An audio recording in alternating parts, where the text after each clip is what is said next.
اعوذ بالله من الشیطان الرجیم. بسم الله الرحمن الرحیم. رسول الله صلی الله علیه و سلم فرمودند: من رأى مبتلا فقال الحمد لله الذي عافاني مما ابتلاك به وفضلني على كثير ممن خلق تفضيلا لم يصبه ذلك البلاء. گفتن هر شخصی که یک انسان گرفتار شده را، یک انسانی که به یک درد و رنج و کسلی و بیماری که گرفتار شده است ببیند، پس بگوید شکر الله که مرا نگه داشت، مرا سلامتی داد، از همین درد و رنج و بلا نگه داشت.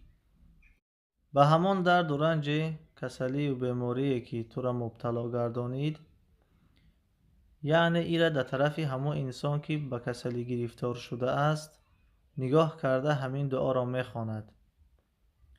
میگه شکر الله که مرا عافیت داد، سلامتی بخشید به آن چیزی که تو را مبتلا گردانید و مرا فضل و مرتبه بلند داد بر بسیاری از مخلوقاتش.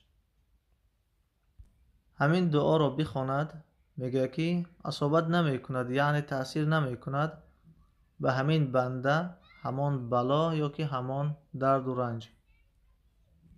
امروزها در خیطا یک وبای بسیار سخت آمده است بر سر مردم، حتی به دیگر کشورهای آسیا و اروپایی دامن پهن کرده است.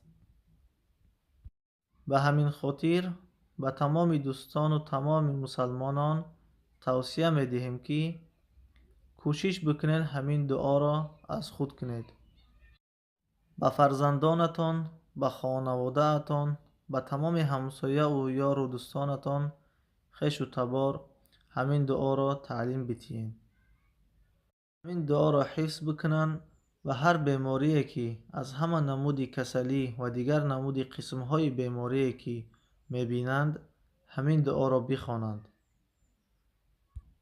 الله تعالی از همین بیماری و ویروس و همین رنج و مشقت و بلایی که این مردم را گرفتار شده است در امانش نگهبان باشد.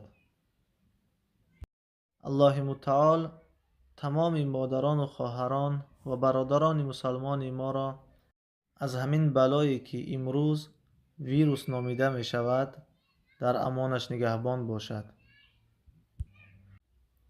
از تمام شنوندگان گرامی می خواهم که این دعا را به تمام نزدیکان اهل بیت خود برسانند و تمام مردم را از این دعا با خبر بسازند و هر کسی که نمی داند این دعا را از یاد بکند و هر وقتی که بیماری را دید و هر مشکلاتی را که دید این دعا را بخواند با امید انشاءالله الله مهربان در امانش نگهبانش است.